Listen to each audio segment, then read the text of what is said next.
ہیں. ایک قبر کا معنی بدلا ہے، ایک موت کا، ایک حیات کا، ایک برزخ کا، ایک روحانی کا. اور سارے دھوکے اسی باتوں میں ہیں. ان کو اگر آپ سمجھ لیں تو بات بالکل صحیح ہو جائے. اب اس بات پر سب کا اتفاق ہے کہ جو شخص دنیا میں پیدا ہوا اس نے ایک نہ ایک دن مرنا ہے. کل نفس ذائقۃ الموت.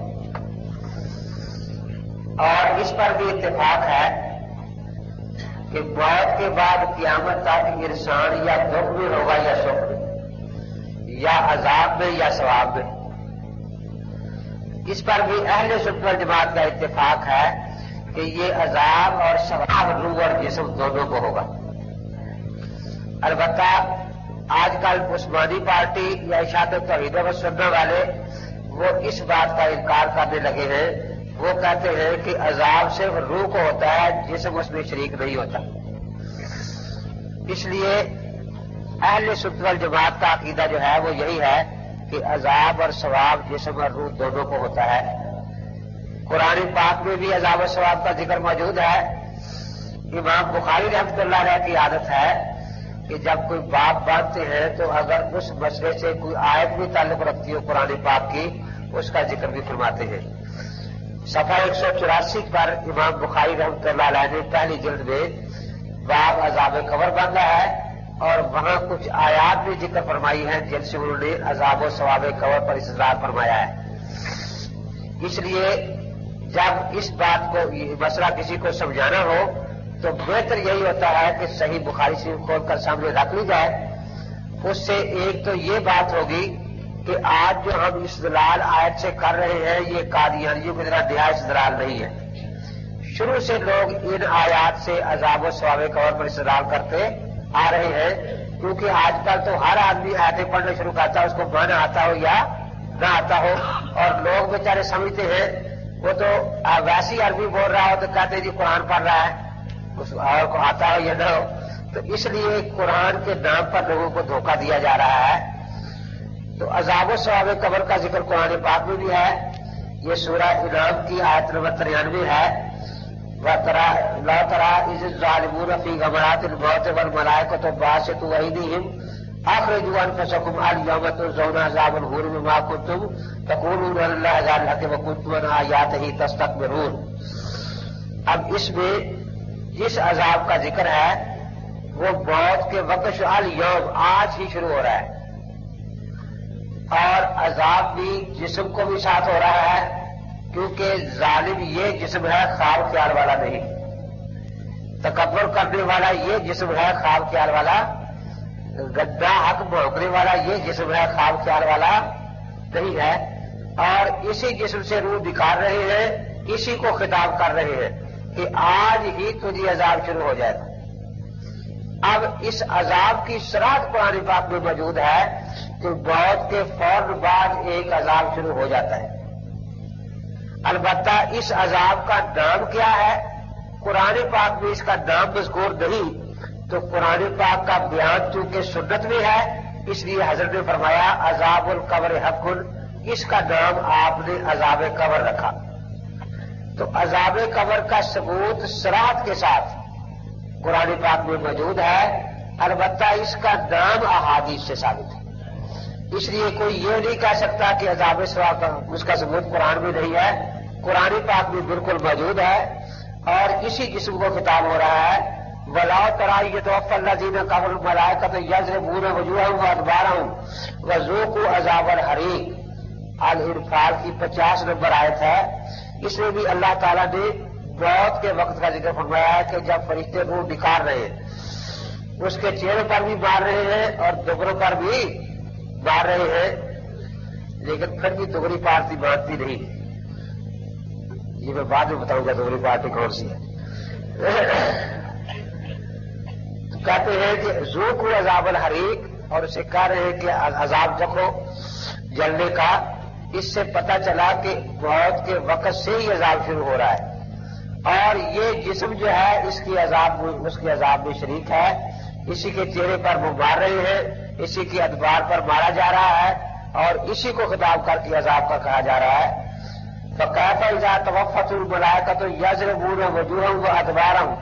سورہ محمد آیت نمبر 27۔ اب دیکھیے اس میں بھی عین موت کے وقت کا ذکر ہے۔ جب فرشتے روح نکال رہے ہیں تو روح جسم مثالی سے نکالتے ہیں، اسی جسم سے نکالتے ہیں، اسی جسم کی پٹائی ہو رہی ہے اور اسی کو خطاب ہو رہا ہے، تو معلوم ہوا کہ یہ جسم جو ہے یہ عذاب میں شریک ہے۔ ویسے بھی آپ یہ سوچیں کہ عذاب اور سزا کی 3 قسمیں آپ شریعت میں پڑھتے ہیں۔ ایک اس دنیا میں حدود ہے، تعزیرات ہے، زانی کو سنسار کیا جاتا ہے، چور کا ہاتھ کاٹا جاتا ہے، شرابی کو کوڑے لگائے جاتے ہیں، مرتد کو قتل کیا جاتا ہے۔ یہ ساری سزائیں جو ہیں اس سے جسم اور روح دونوں متاثر ہوتے ہیں یا کوئی ایک چیز متاثر ہوتی ہے؟ تو جس طرح دنیا کی سزائیں جو ہیں حدود اور تعزیرات، اس میں جسم اور روح دونوں شریک ہیں، کیونکہ زنا کیا تو دونوں نے مل کر کیا، حج کیا تو دونوں نے مل کر، نماز پڑھی تو دونوں نے مل کر پڑھی، چوری کی تو دونوں نے مل کر کی، اس لیے دونوں اس کی جزا اور سزا کے حقدار ہیں۔ اور آخرت کا جو عذاب ہے اس میں بھی وہ بھی مانتے ہیں کہ وہ جسم اور روح دونوں کو ہوگا۔ کافروں کو سب سے بڑی پریشانی یہی ہوتی تھی نا کہ بھئی یہ الزام واحیہ ربیب، یہ ہڈیاں تو گل سڑ جائیں گی، کھنکھنا جائیں گی، کیا بنے گا، ان کو کون زندہ کرے گا؟ تو اگر عذاب ثواب میں جسم کی شرکت نہ ہو تو اللہ تعالیٰ فرماتے ہیں کہ تمہیں کیا پریشانی ہے، نہ تو ان کو زندہ کرنا ہے نہ عذاب دینا ہے۔ عذاب تو صرف روح کو دینا ہے، اور روح نہ گلتی ہے نہ سڑتی ہے، لیکن اللہ تعالیٰ نے یہ نہیں فرمایا کل یوں ہی الذی انشأ اول مرہ، وہی اللہ ان کو زندہ کرے گا جو پہلے ان کو زندگی عطا فرمائی تھی۔ اب یہ حدیث آپ نے پڑھی کہ بنی اسرائیل میں ایک شخص تھا، اس نے مرتے وقت بیٹوں کو کہا کہ مرنے کے بعد میرے جسم کے ٹکڑے ٹکڑے کر دینا، پھر آگ میں جلا دینا، پھر وہ جو راکھ ہوگی کچھ پانیوں میں بہا دینا، کچھ ہواؤں میں اڑا دینا، مجھے اللہ تعالیٰ سے بہت ڈر آ رہا ہے۔ اب آپ نے پڑھا کہ اللہ تعالیٰ نے پھر ہوا کو حکم دیا، پانی کو حکم دیا، اس کو اکٹھا کیا اور اس سے پوچھا۔ اس سے یہ پتا چلا کہ بنی اسرائیل کے زمانے میں بھی پہلی ان کو یہ تصور یہی تھا کہ عذاب میں یہ جسم شریک ہے، عذاب میں یہ جسم۔ پھر اللہ تعالیٰ نے اسے یہ نہیں فرمایا کہ میں نے تو اس جسم کو عذاب دے رہے تو خام کا کٹواتا رہا اسے، میں نے تو اس جسم کو عذاب دے رہے تھا تو خام کا جلواتا رہا اسے۔ اللہ نے یہ نہیں فرمایا، نہ اللہ کے پاک پیغمبر نے ارشاد فرمایا یہ واقعہ سناتے ہوئے کہ وہ بیوقوف تھا، یہ جسم تو عذاب میں شریک ہوتا ہی نہیں، عذاب ثواب میں، وہ خام کا اس کو خود ہی عذاب دلواتا رہا۔ اب دیکھیے یہ واقعہ سنانے کے بعد حضرت یہ نہیں فرما رہے کہ اس نے کوئی غلطی کی ہے، کیونکہ اللہ کا نبی غلط بات پر خاموش نہیں رہا کرتا، اس لیے جس طرح نبی کا قول حجت ہے، نبی کا فعل حجت ہے، نبی کی تقریر بھی حجت ہے، کیونکہ نبی خاموش نہیں رہا کرتا کسی غلط بات پر۔ تو اس سے پتا چلا کہ یہ بات تو شروع سے آ رہی ہے کہ جسم اور روح دونوں عذاب میں شریک ہیں۔ پھر یہ عذاب کی میں 3 قسمیں عرض کر رہا ہوں، جس طرح حدود اور تعزیرات میں جسم اور روح دونوں شریک ہے، اسی طرح جنت اور دوزخ کے عذاب اور ثواب میں جسم اور روح دونوں شریک ہے، اس طرح قبر کے عذاب اور ثواب میں بھی دونوں شریک ہیں۔ سنعذبهم مرتين ثم يردون الى عذاب علیم عظیم ہے۔ اب دیکھو تینوں عذابوں کا ذکر آ گیا، ایک مرتين آ گیا اور ایک اس میں عذاب عظیم آ گیا۔ ایک عذاب منافقوں کو یہاں دیا گیا، ان کو رسوا کر کے برسوں سے نکالا گیا، کچھ سزائیں بھی دی گئی، اس میں جسم اور دونوں شریک تھے یا نہیں۔ ایک عذاب عظیم ہے جو جہنم میں داخل ہونے کے بعد وہ طبقہ نچلے طبقہ بھی ان کو پھینکا جائے گا اسفل میں، یہ عذاب ہوگا جس میں دونوں کو ہوگا یا ایک کو ہوگا۔ اور ایک درمیان میں قبر کے عذاب کا ذکر ہے۔ تو دیکھو یہاں تینوں عذابوں کو ایک ہی جگہ اکٹھا کیا گیا ہے۔ اب پہلے عذاب میں بھی جسم اور روح کو شریک ماننا، تیسرے میں جسم اور روح کو شریک ماننا، اور دوسرے میں جسم کو خارج کر دینا، یہ آخر کون سی آیت ان کے پاس ہے؟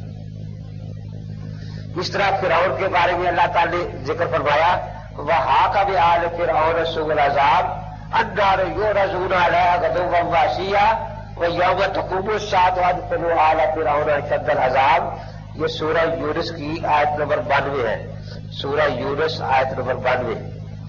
وحاق بآل فرعون سوء العذاب، ایک عذاب تو آل فرعون کو غرق سے دیا گیا، یہ عذاب جو ہے یہ جسم اور روح دونوں کو ملا یا ایک کو ملا؟ ایک ہے آخری عذاب ادخلوا آل فرعون اشد العذاب، یہ جنت اور دوزخ میں داخلے کے ساتھ ان کا عذاب ہوگا، آگ میں داخل کرنے کے بعد۔ اور ایک عذاب ہے جو قیامت سے پہلے عرض نار سے ہے، ان پر آگ پیش کی جاتی ہے۔ احادیث میں بھی آپ نے پڑھا کہ میت پر صبح و شام اس کا ٹھکانہ پیش کیا جاتا ہے، جنتی ہو تو جنت کا ٹھکانہ پیش کیا جاتا ہے، دوزخی ہو تو دوزخ کا ٹھکانہ پیش کیا جاتا ہے، اور لفظ استعمال کیا ہے میت کا۔ تو میت کا لفظ روح پر آتا ہے یا جسم پر آتا ہے؟ جی جسم پر آتا ہے نا، روح پر تو میت کا اطلاق کوئی کرتا نہیں۔ اور پھر کہ یہ اس وقت تک پیش کیا جائے گا جب قیامت کے دن اس کو قبر سے اٹھا لیا جائے گا، تو قبر سے یہ جسم اٹھے گا یا خواب خیال والا اٹھے گا؟ تو معلوم ہوا کہ اسی پر پیش کیا جا رہا ہے۔ اب اسی لیے احادیث میں اس عذاب کے لیے دو ہی لفظ ہے، کہیں عذاب قبر کا لفظ آتا ہے، کہیں عذاب میت کا لفظ آتا ہے۔ عذاب قبر کا لفظ بھی اسی لیے ہے کہ جسم کو عذاب میں شریک بولا جائے، کیونکہ قبر میں جسم ہی رکھا جاتا ہے نا۔ عذاب میت کا لفظ اس لیے ہے تاکہ جسم کو عذاب میں شریک بنا جائے۔ تو کل میں نے بیداری اور نیند اور قبر کے بارے میں فرق بتایا تھا نا کہ اس وقت 3 ڈیوٹیاں ہیں روح کی، تکلیف شرعی، تدبیر بدن اور احساس و شعور، اور نیند میں 2 رہ جاتی ہے، تکلیف شرعی ختم ہو جاتی ہے، احساس و شعور اور تدبیر بدن، اور وہاں پوری توجہ روح کی شعور اور ادراک کی طرف ہے، نہ تدبیر بدن کا بوجھ اس پر ہے اور نہ ہی تکلیف شرعی کا بوجھ اس پر ہے۔ اس لیے شعور اور ادراک نہایت قوی ترین ہو جاتا ہے، اتنا ہمیں اس وقت نہیں ہے جتنا اس وقت ہوگا، کیونکہ اس وقت روح کا کام بتا ہوا ہے نا، اسے 2-3 طرف توجہ کرنی پڑتی ہے، تدبیر بدن کی طرف توجہ کرنی پڑتی ہے، ایک ایک فرض واجب یاد رکھنا ہے، ایک ایک سنت حرام یاد رکھنا ہے، مکروہ یاد رکھنا ہے، اس پر عمل بھی کرنا ہے۔ تو یہاں روح کی توجہ بٹی ہوئی ہے، اور وہاں روح کی پوری توجہ جو ہے وہ ادراک اور شعور کی طرف ہوگی۔ ہاں یہاں جو ادراک و شعور آپ کا ہے وہ ہمیں بھی دوسروں کو بھی اس کا شعور ہو رہا ہے، وہاں یہ ہوگا کہ ان کے جو حالات ہیں وہ ہمارے شعور میں نہیں، ہمارے شعور میں، لیکن ان کا شعور اپنے لیے ہمارے شعور سے بہت کمی شعور ہے، اور ادراک اور احساس نہایت کمی ترین ہو جاتا ہے وہاں جا کے۔ تو اس لیے یہ بات اچھی طرح ذہن میں رکھیں کہ لفظ میت اس کو اس لیے کہا جا رہا ہے کہ اس پر جو گزر رہا ہے ہمارے شعور میں نہیں آ رہا، ہمارے شعور کے اعتبار سے وہ میت ہے، لیکن ان کو اپنا پورا پورا شعور ہے عذاب اور ثواب کا۔ اگر شعور و ادراک نہ ہو تو عذاب ثواب کا فائدہ کیا؟ تو جہاں بھی لفظ آتا ہے یا عذاب قبر کا آتا ہے یا عذاب میت کا، اور ان کا مقصد یہی ہے کہ اس جسم کو عذاب ثواب میں شریک مانا جائے۔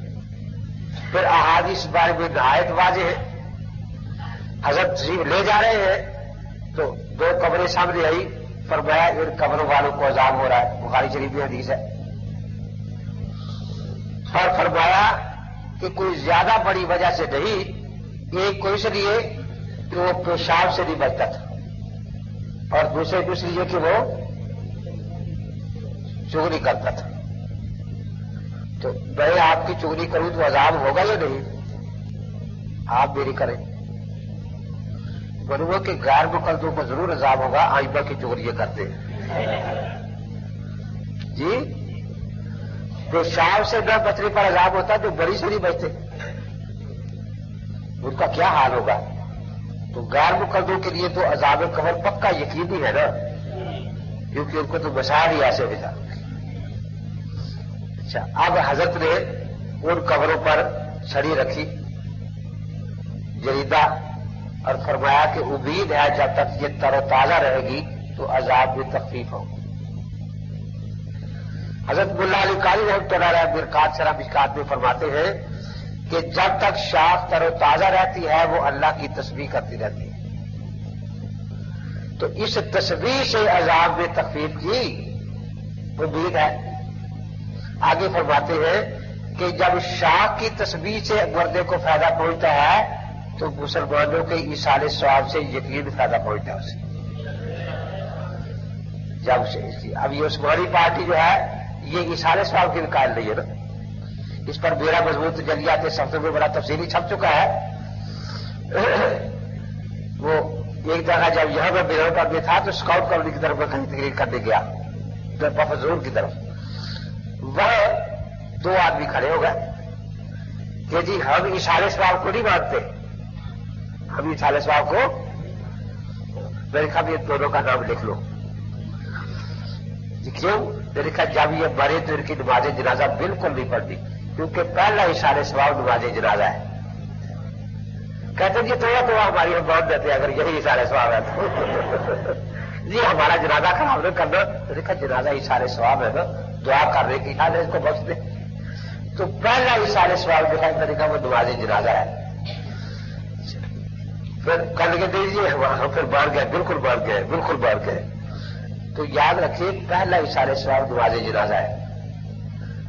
اور یہاں یہ بھی مسئلہ سمجھ لیں کہ جیسے فرض اور نفل سنت کی تقسیم ہے نا, آپ زور کے فرض باجماعت پڑھتے ہیں اور سنتیں نفل. اگر سنتے نفل باجماعت شروع کر دیں تو سب کہیں گے کہ دین میں نیا کام شروع ہو گیا, کہیں گے نا بدعت ہے. تو ایصال جنازہ چونکہ فرض ہے یہ باجماعت ایصال ثواب ہے. اس کے بعد آپ ساری عمر ایصال ثواب کر سکتے ہیں لیکن وہ نفل ہے. اس میں اگر آپ اجتماع کریں گے, 3 کا اجتماع ہے, 7 کا ہے, 40 کا ہے, تو یہ ایسا ہی بدعت ہے جیسے آپ نوافل باجماعت شروع کر دیں تو سارے کہیں گے نا کہ یہ ایک نئی بات شروع ہو گئی ہے. تو جن کو دین کی تھوڑی بھی سمجھ ہے وہ یہ سمجھتا ہے کہ فرض اور نفل میں فرق ہے. اس لیے فرض کی تعداد بھی مقرر ہے, نفلوں کی تعداد مقرر نہیں. جتنا گول ڈالے گا اتنا میٹھا ہوتا جائے گا. اب آپ جنازے کے بعد ایصال ثواب کر سکتے ہیں لیکن اکیلے. ایک نے پورا قرآن پڑھ کے بخش دیا, ٹھیک ہے. ایک کے پاس 5 پاروں کا وقت ہے, اس نے 5 پارے پڑھے. ایک نے 2 نفل پڑھے, ایک نے 100 نفل پڑھ لیے. تو ایصال ثواب ہو سکتا ہے لیکن اکیلے. اگر اس کو جماعتی شکل دی جائے گی تو یہ مکروہ تحریمی ہے. حرام نہیں کہہ رہا, مکروہ تحریمی کہہ رہا ہوں. حرام اور چیز ہے, مکروہ تحریمی اور ہے. آپ کے یہاں مہمان آیا, آپ نے بڑے شوق سے حلوہ پکایا. جی حلوہ صرف بریلویوں کے لیے نہیں, ہمارے لیے بھی ہوتا ہے, کوئی ایسی بات نہیں ہے. وہ دوسری بات ہے کہ شب برات جو ہے اللہ کی جلوے کی رات تھی, انہوں نے نقطہ گرا کے حلوہ بنا لیا ہوا ہے. نقطے کا فرق ہے نا, اللہ کی جلوے کو جلی ہوتی ہے نا, انہیں جلوے کی وہ جیم کا نقطہ گرا کے اس کو حلوہ بنا لیا ہے. یہ ساری رات حلوے بھی گزار لیتے بیچارے. تو اس لیے بات کیا تھی, پہلے بات عزت سے نکل گئی. یہ حلوہ ایسی کم وقت چیز ہے.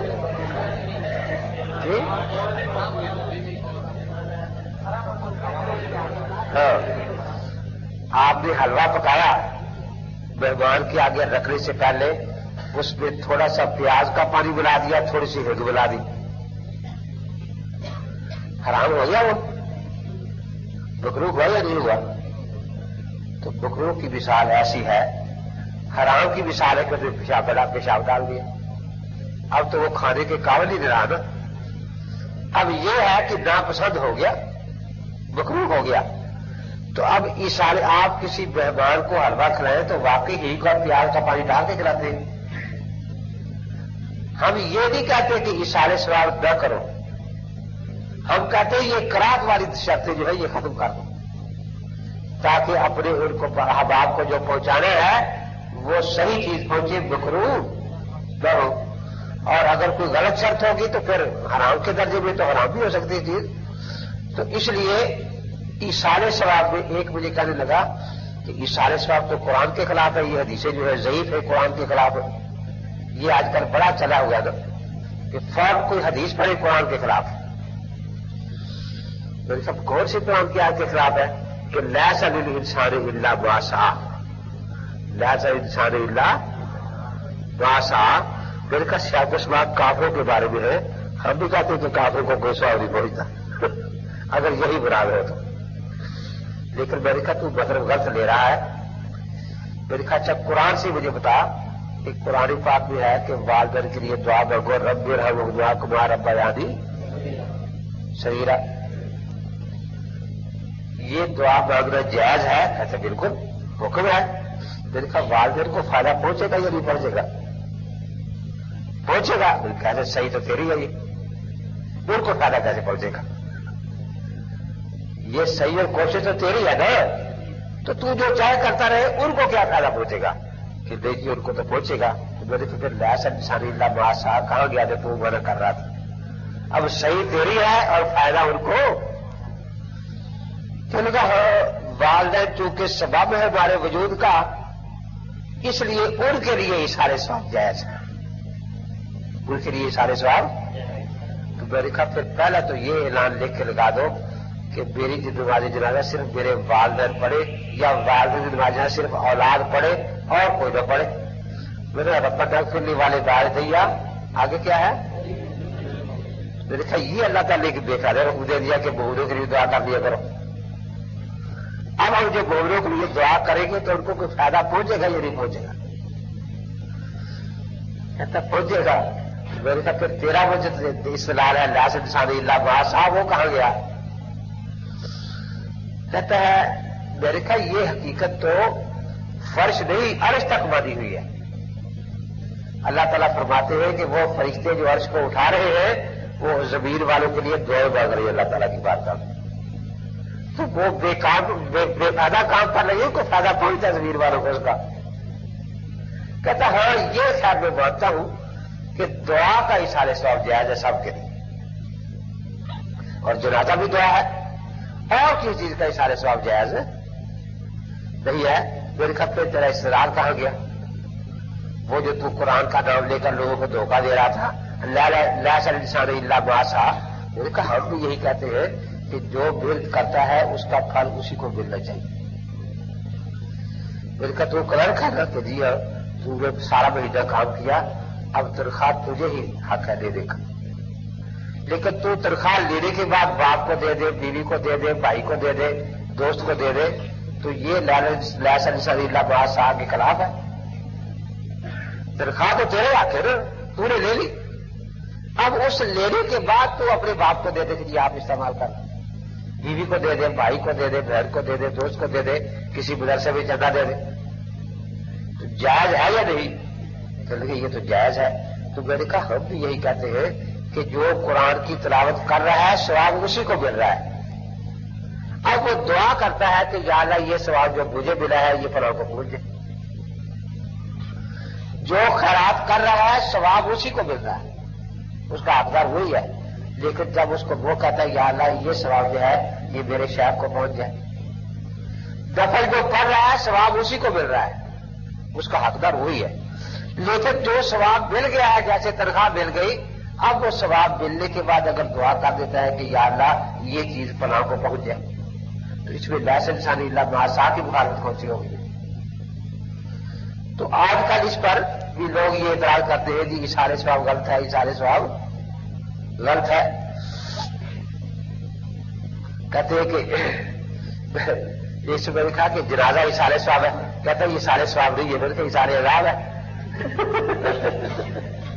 کیا ہے اس کا فائدہ کیا ہے؟ تو جلیات صفدر بھی میں نے ایصال ثواب پر الحمدللہ کافی مفصل مضمون لکھا ہے اور اس میں ساری خالق کی فکری عبادات کا ذکر کیا ہے. خلاصہ میں نے آپ کے سامنے عرض کر دیا ہے کہ یہ لوگ قرآن کا نام لے کر جھوٹ بولتے ہیں. کوئی حدیث پڑھے یہ قرآن کے خلاف ہے، حدیث قرآن کے خلاف ہے. یہ ان سب کی زبان پر ہوتا ہے، قادیانی ہو، بواتی ہو، عثمانی ہو، انہوں نے ایک ہی طریقہ رکھا ہوا ہے، حدیث پڑھو گے قرآن کے خلاف، قرآن کے خلاف. اس کی میں پھر سمجھانے کے لیے ایک مثال دیا کرتا ہوں کہ ایک آدمی آیا، زور عصر کی نماز ہو رہی تھی مثلا، اب وہ پہنچا، ابھی شروع ہوئی ہے جماعت، لیکن وہ جماعت میں شریک نہیں ہوا، پیچھے الگ پڑھ لی اس نے نماز، ادھر جماعت کا سلام پھرا، ادھر وہ فارغ ہوا۔ تو پہلے تو آپس میں لوگوں نے باتیں کی کہ عجیب آدمی ہے، مسجد تک پہنچا، جماعت کا ثواب ضائع کر دیا۔ اگر کسی نے اس سے پوچھ لیا کہ آپ نے جماعت سے نماز کیوں نہیں پڑھی، کہ میں آپ کی طرح قرآن کا منکر تھوڑا ہوں، آپ تو قرآن کے منکر ہیں سارے، کہا قرآن میں کہ جماعت سے نماز پڑھو۔ مولوی صاحب نے کہا قرآن میں ہے وَرْكَعُوا مَعَ الرَّاكِعِينَ، یہ رکوع کا لفظ ہے، نماز کا تو نہیں نا، رکوع کا لفظ ہے نا، نماز کا تو نہیں۔ اچھا کہ رکوع روزے میں ہوتا ہے کہ نہیں، زکات میں ہوتا ہے کہ نہیں، حج میں ہوتا ہے کہ نہیں، کہ نہیں، بس میں نے نماز کا لفظ دیکھ رہا، نماز کا لفظ دکھاؤ، نماز کا لفظ۔ فرمایا سے دلیل جیسے کافر فرمایا جی موزہ مانگتے تھے،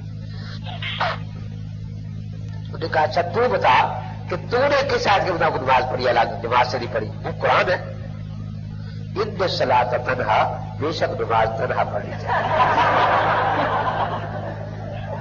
ان الصلاۃ تنہا، دیکھو صاف نماز کا لفظ ہے، تنہا کا لفظ ہے، بے شک نماز تنہا پڑھی جائے۔ مولوی صاحب نے کہا کہ جس پیغمبر پر یہ آیت نازل ہوئی وہ خود باجماعت نماز پڑھتے تھے اور پڑھاتے تھے، اب یہ بیچارے مشکات کھول کے بیٹھ کے حدیث پڑھے، قرآن کے خلاف ہے، قرآن میں آ گیا ان الصلاۃ تنہا، تو یہ ساری حدیثیں جو جماعت والی ہے یہ قرآن کے خلاف ہے۔ لوگ کیسے سمجھائے؟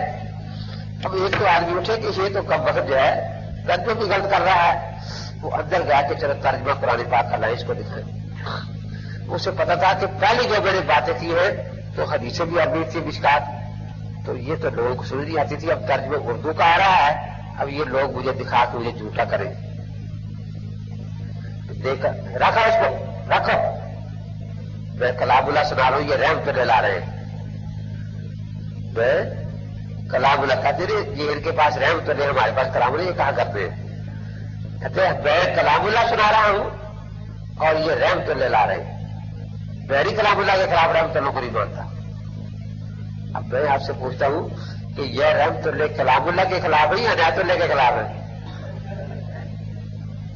ان کے خلاف، کلام اللہ کے خلاف تو نہیں ہے نا۔ اب دیکھو ایک مطلب خود غلط گاڑ لیا، اب جتنی حدیثیں اپنے گھر مطلب خلاف، یہ قرآن کے خلاف ہے، یہ قرآن کے خلاف ہے، یہ قرآن کے خلاف ہے۔ تو ان کا طریقہ کار یہی ہوتا ہے، یہ سارے سواب پر حدیث پڑھو قرآن کے خلاف، قرآن بھی ہے لا صلی اللہ بڑا صاحب، بس یہ یاد کرا دیا اور اس کے بعد چلے۔ حالانکہ اس لیے پھر میری کوشش ہوتی ہے کہ قرآن پاک سے ان کا رابطہ کر دیا جائے تاکہ پتہ چلے کہ یہ قرآن کو بالکل نہیں مانتے۔ یہ نقطہ آپ نے اچھی طرح یاد رکھنا ہے، جب تک ان کو آپ منکر قرآن ثابت نہیں کریں گے، بتائیں گے لوگوں کو، اس وقت تک ان کے دھوکے سے لوگوں کو بچا سکتے نہیں۔ اب کہتے ہیں کہ جی جن کو قبر نہیں ملتی ان کا کیا ہوگا، ان کو عذاب قبر کہاں ہوگا؟ تو پہلے تو میں کہتا ہوں کہ اچھا یہ لکھ دو جن کو ملی ہے ان کو قبر بھی ہو رہا ہے، تاکہ جتنی بات فیصلہ ہوگی وہ تو مان لی جائے نا کہ جن کو قبر مل گئی ہے ان کو قبر عذاب اسی قبر بھی ہو رہا ہے اسی جسم کے ساتھ، یہ آپ مان لیں، اس کے بعد اگلی بات کریں۔ لکھتے نہیں یہ بگاڑ بول دو ذرا، بس نہیں بس ہو گئی جو ہوگی، لکھ تو دو، دستخط کر دو، ذرا پتہ چلے کہ اتنی بات طے ہو گئی، اس کے بعد جو باقی رہے گی اس پر پھر میں نے کہا کہ یہ قرآن کی یاد پڑھو کہ قبر کس کو نہیں ملتی، کوئی ہے جن کو قبر نہیں ملتی؟ جی قبر سب کو ملتی ہے۔ یہ جو الیوم کا لفظ ہے اس سے ایک بات اور ثابت ہوئی کہ عذاب قبر اسی وقت سے شروع ہو جاتا ہے۔ اس کا نام عذاب قبر اس لیے رکھا گیا ہے کہ زیادہ دیر تک یہ زمین کے اندر ہوگا قبر میں، جیسے شربت بنفشہ ہے اس میں اور بھی بہت سی چیزیں ہوتی ہیں، لیکن چونکہ غالب جو اس کا بنفشہ ہے، اس کو شربت بنفشہ، چونکہ اکثر عذاب کا حصہ ضمیر میں ہے۔ اب قیامت کو یہ سارے لوگ جو ہے جن کو یہ کہتے قبر نہیں ملی، وہ کہاں سے اٹھیں گے؟ قرآن کیا کہتا ہے؟ منہا خلقناکم وفیہا ومنہا نخرجکم۔ جس کو شیر کھا گیا تھا وہ قیامت کو شیر کے پیٹ سے نکل کر آ رہا ہوگا یا زمین سے نکل کر آ رہا ہوگا؟ جی، کوئی ہوائی جہاز سے نکل کر آ رہا ہوگا، کوئی کوے کے پیٹ سے نکل کر آ رہا ہوگا، کس طرح ہوگا؟ یہ کہتے ہیں قرآن مانتے، قرآن کو تو یہ مانتے نہیں سرے سے۔ قرآن نے تو صاف کہہ دیا کہ جو بھی ہے آپ اسے لوٹے اسی زمین میں ہے۔ کسی کو جلا دیا گیا ہو، راکھ کر دی گئی ہو، شیر کھا گیا ہو، چیتا کھا گیا ہو، کوئی ہو گیا اس کو، آ کر اسی میں جائے گا اور اسی سے قیامت کو نکالا جائے گا۔ یا کوئی آیت اور ہے کہ وہ جانوروں کے پیٹ سے نکل کر کے بھاگے آ رہے ہوں گے، ہے کوئی ایسی آیت؟ تو آ کر ہم پوچھتے ہیں کہ کون ہے جس کو قبر نہیں ملتی؟ قبر سب کو آخرکار ملتی ہے، اور اس کو عذاب قبر اس لیے کہا جاتا ہے کہ زیادہ عرصہ وہی ہوگا۔ عذاب میت کا مطلب یہ ہے کہ جب سے وہ مرا اسی وقت سے عذاب شروع ہو گیا۔ عذاب قبر غالب کے اعتبار سے کہا جاتا ہے کہ غالب حصہ جو عذاب کا ہوگا وہ زمین کے اندر ہوگا، جہاں وہ جا کر ٹیک گیا ہے۔ تو اس لیے اسے عذاب و ثواب قبر سے کوئی بھی باقی بچا ہوا نہیں، عذاب و ثواب قبر اسی وقت شروع ہو جاتا ہے۔ اور یاد رکھیں کہ جتنے ملک نے عذاب قبر پہلے ہوئے ہیں وہ عذاب کا انکار کرتے ہیں، لیکن یہ کہتے تھے کہ جسم شریک ہوتا ہے عذاب میں، جو عذاب کے قائلین ہیں۔ اس لیے وہ اعتراضات کرتے جی وہ شیر کھا گیا کہاں ہوگا؟ مطلب ہے کہ روح کے عذاب کو بھی مانتے تھے، وہ صرف جسم کے عذاب کا انکار کرتے تھے ان کی طرح۔ حضرت فاروق اعظم رضی اللہ تعالیٰ عنہ کے پاس ایک کافر آیا، شرف صدور میں یہ واقعہ ہے، اور ایک کھوپڑی اس کے ہاتھ میں تھی، انسانی کھوپڑی۔ اس نے آ کر کہا کہ آپ لوگ مسلمان کہتے ہیں کہ کافروں کو عذاب ہوتا ہے قبر میں، اور میں بالکل ہوتا ہے کہ یہ کافر ہے، میں نے خود اس کو دفن کیا تھا، آج سے قبر کھول لیجیے، کھوپڑی مجھے نظر آئی ہے، میں لے آیا ہوں، آپ ہاتھ رکھ کے دیکھ لیں، ذرا گرمی نہیں ہے اس میں۔ آپ کہتے ہیں کہ آگ کا عذاب ہوتا ہے، آگ پیش کی جاتی ہے اس پر۔ اب حضرت عمر نے یہ نہیں فرمایا کہ جسم کو عذاب نہیں ہوتا، ورنہ آسان جواب تھا، اور میں کہ رکھ دو یہ کھوپڑی، اور وہ دو پتھر کے ٹکڑے اٹھا کر لاؤ۔ وہ پتھر کے ٹکڑے اٹھا لایا، اور وہ ٹھنڈے ہیں گرم ہے، ٹھنڈے ہیں، ٹکراؤ ذرا آپس میں، ٹکرایا تو آگ کی کاریاں نکلنی شروع ہو گئی۔ فرمایا جس طرح یہ پتھر سراپا آگ ہے، سراپا آگ ہے، اس طرح اگر یہ کافر کی کھوپڑی ہے تو میرا ایمان ہے کہ یہ سراپا آگ ہے۔ لیکن چنگاریاں برزخ سے تعلق نہیں رکھتی، ہمیں نظر آ گئی، اور اس کے عذاب پر پردہ اس لیے ہمیں نظر نہیں آ رہا۔ تو سیدنا فاروق اعظم رضی اللہ تعالیٰ عنہ نے یہ انکار نہیں کیا کہ جسم کو عذاب نہیں ہوتا، بلکہ یہ تسلیم بادشاہ کرتے ہیں کہ عذاب ثواب میں جسم بھی شامل ہے۔ اب جب جسم کا عذاب مان لیا گیا کہ اسی جسم کو عذاب کا ادراک ہے، شعور ہے، احساس ہے، تو لازمی ہے کہ روح کا تعلق مانا جائے، لازمی ہے کہ روح کا تعلق، کیونکہ اس کے بغیر احساس شعور ہے ہی نہیں۔ یہ خود بھی کہا کرتے ہیں کہ جی دیکھو روح تھی، آنکھ دیکھتی تھی، کان سنتا تھا، زبان بولتی تھی، ہاتھ پکڑتا تھا، پاؤں چلتا تھا، روح چلی گئی، سارے ادراکات ساتھ لے گئے، کہتے ہیں نا۔ اب یہ جو انکار ہو رہا ہے، اسی لیے ہم ایمان رکھتے ہیں کہ قبر میں روح کا تعلق قائم ہو جاتا ہے، ادراک و شعور کے سلسلے میں خاص طور پر۔ اب ہم یہ پوچھتے ہیں کہ جب روح گئی تھی سب کچھ لے گئی، اور جب آئی تو ننگی ہو کے کیوں آئی ہے؟ وہ ساری ادراکات لے کے آئی ہے یا نہیں ہے؟ یہی ان کے لیے پریشانی کا مسئلہ بنا ہوا ہے۔ یہ ایک بات اور بھی ذہن میں رکھے، یہ بھی ایک بہت بڑی یہ بگاڑتا آپ کو دیتے ہیں کہ جی دلیل مثبت کے ذمہ ہوتی ہے، نافی کے ذمہ نہیں ہوتی۔ اب یہ ہر بات میں نافی بنے ہوئے ہیں. آپ سوا کو مانتے ہیں دلیل آپ کے ذمہ، ہم نفی کرتے ہیں ہمارے ذمہ نہیں. آپ حیات کو مانتے ہیں دلیل آپ کے ذمہ، ہم نفی کرتے ہیں ہمارے ذمہ. آپ جسم کو عذاب میں شریک مانتے ہیں دلیل آپ کے ذمہ، ہمارے ذمہ. اصل میں یہی مغالطہ تھا ان کو پہلے لگا ہوا، جس پر انہوں نے بڑا شور بجایا تھا، وہ تو بجایا تھا ملک میں. چنانچہ شہید بلوچ نے خط لکھا کبیر والی اپنے استادوں کو کہ جب ساری دنیا کا اتفاق ہے کہ نافی کے ذمہ دلیل نہیں ہوتی تو آپ ہم سے دلیل کیوں مانگتے؟ انہوں نے خط مجھے بھیج دیا. میں نے اس کا جواب لکھا کہ ایک دفعہ دوبارہ مدرسے میں داخل ہو کر کم سے کم نور انوار پڑھ لو. نور انوار نے نفی کی 2 قسمیں لکھی ہے. ایک وہ قسم جو دلیل پر مبنی ہو، ایک وہ جو بغیر دلیل کے ہو. دیکھیے آپ کہتے ہیں 340 کے نفی کرتے ہیں کہ یہ جائز نہیں ہے، ہم نہیں مانتے اس لیے کہ اس کی دلیل نہیں ہے. اور آپ یہ کہتے ہیں کہ خدا کی کوئی بیوی نہیں، خدا کا کوئی شریک نہیں، خدا کا کوئی بیٹا نہیں، خدا کا کوئی باپ نہیں. تو یہ نہیں کہتے قرآن حدیث میں اس کا ذکر نہیں، یہ کہتے ہیں قرآن حدیث میں نفی موجود ہے صاف طور پر. تو صاحب نور انوار نے لکھا ہے کہ اگر نفی قرآن حدیث پر مبنی ہو پھر وہ دعویٰ ہوتی ہے. جب آپ اس کو قرآن کے نام سے پیش کریں گے تو پھر آپ کو قرآن پیش کرنا پڑے گا.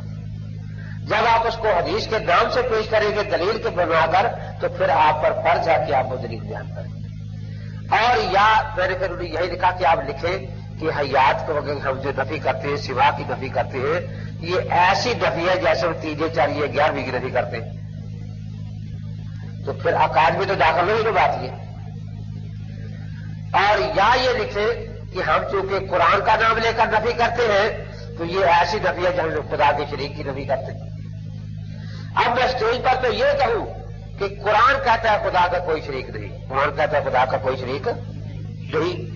اور جب آپ مجھ سے پوچھیں کہ دکھاؤ قرآن میں تو میں ہاتھ جوڑ کے بیٹھ جاؤں، میں نافی ہوں، مجھ سے دلیل نہ پوچھے تو آپ یقین کریں گے میں قرآن پر جھوٹ بول رہا تھا اگر میرے پاس دلیل نہیں ہے.